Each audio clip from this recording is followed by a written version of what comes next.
So we have this inflation, and inflation is one thing that governments can't will out of existence. And so what's the response?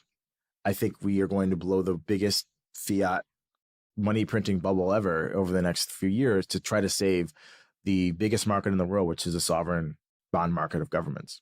When you talk about inflation, do you talk about inflation as we experienced in the last year and a half, or do you talk about asset price inflation, or both?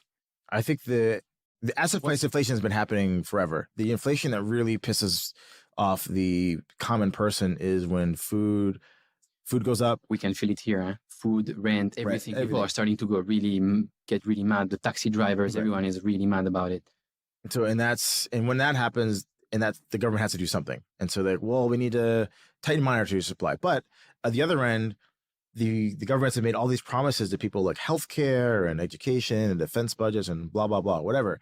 And they don't want to raise taxes because no one actually wants to pay for this stuff out of their own pocket. They want someone else to pay for it. Mm. And so, well, what do? You, on one hand, you have to fight inflation by restraining credit growth and reducing economic activity.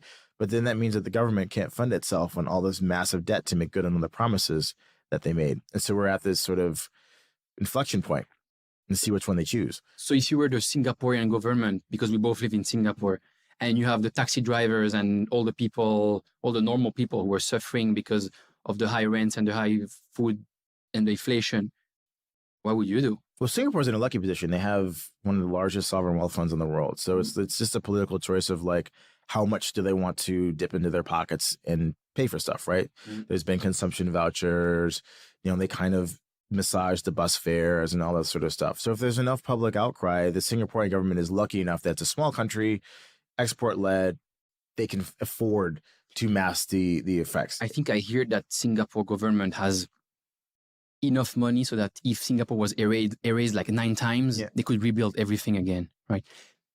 Now, if you're the US government, what would you do?